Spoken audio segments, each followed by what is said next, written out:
Congressman, you say that war leads to peace. War also creates casualties. What do you say to American farmers right now who are among the casualties that have been hit by the trade battles that we've got with other countries? Well, first of all, a casualty would mean you're dead, and the agricultural business in the United States is good. The president has talked about and asked for the ability to provide some aid for specific disruptions that might occur, but so far there is full sale of all the crops. Again, remember, when I campaigned as a private citizen for NAFTA, one of the things that was included under President Clinton in the NAFTA reduction was, in fact, monies for market disruption to help people that are disrupted. Look, there's no question at all that we have a long history of exporting our manufacturing jobs, in some cases, to countries that distort their markets, such as China. Unwinding that has some pain. I think the important thing is we are still going to be the country that feeds the world. Our farmers are going to, in the long run, do just fine. And if there's short-term disruption, there are a number of ways to fix it. Some of it is, in fact, to take some of that tariff money and make it available where farmers can specifically show that they've been adversely impacted. But let me just do one thing as an old economics student. You know, we continue for years to claim we were having gains in productivity, but the way the productivity calculation works is you take the total number of people working and the total GDP, and you say, here's how much more efficient we are with less people. But if you've outsourced the source material, so you're only touching the finished product, you actually create a distortion. So real productivity is when Americans produce most efficiently as much as they can.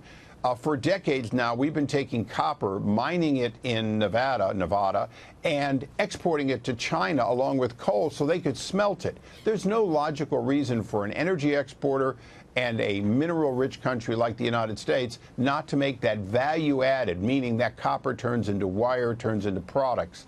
So getting back to having those kinds of industries for all of us who live off of it is critical. You know, when I went to college, they taught me there are only three things that create wealth in America: mining, manufacturing, and agriculture. And those principles are still true. The rest of us make our living off of that. I respect the heck out of you, but when I went to college, they said that trade wars were not a good idea, and they said that sometimes that cause recessions and depressions.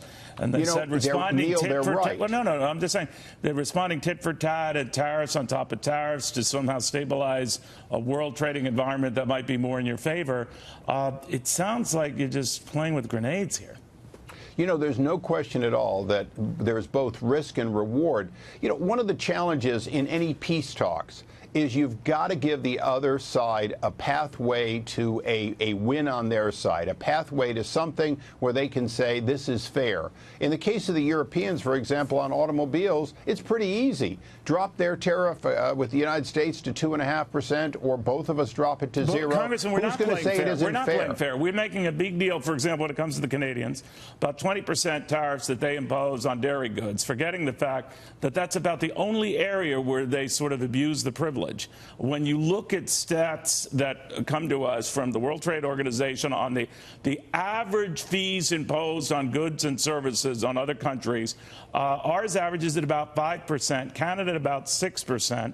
So we're making a big deal out of milk, and we're getting cream, no pun intended. Neil, you're right about one thing. The solutions for free trade restoration, full free trade restoration with Canada, are easier than most of the rest of the world. Certainly easier than China. With the Chinese, sir. I mean, that's where we're losing the focus here. Neil, I've never lumped the Canadians, where we have a good trading partner with a few small changes, or Mexico, where in general we have a fair trading partner. But we have done that, Congressman. We have done that. What we're doing now is we're already telling the Canadians we'll sooner deal and talk to Mexico to hammering out a bilateral accord, our own little mini separate NAFTA with the Mexicans, than the Canadians, who've been our friends for a long, long time. Look, both of these countries have increased their trade with us, bilateral trade with us, over the period of NAFTA.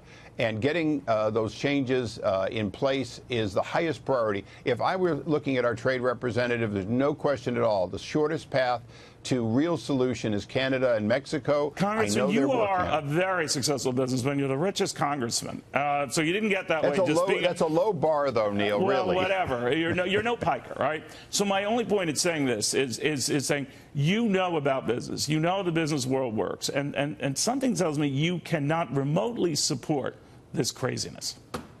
Neil, I can support that small changes. For example, on my border with Mexico, they allow raw sewage to pour into the Tijuana River in violation of their agreement with us, and they haven't been willing to upgrade just their sewer system so it doesn't pollute the beaches of San Diego. Now, that's not a lot to ask for in a free trade agreement, is that they honor simple environmental things. So there are low-hanging fruit things that we could do with Mexico to make this work. It's important that we do it. Obviously, I want to get to the peace talks as fast as possible with all of the countries that want peace. Congressman, you say that you campaigned for NAFTA as a private businessman. The president says it was a terrible deal, terribly negotiated. Did you make a mistake getting behind NAFTA? I think the two unforeseen things. One, that they didn't live up to their environmental promises. That's a big deal. Right. The second was we didn't expect to have Chinese goods effectively transshipped through Mexico.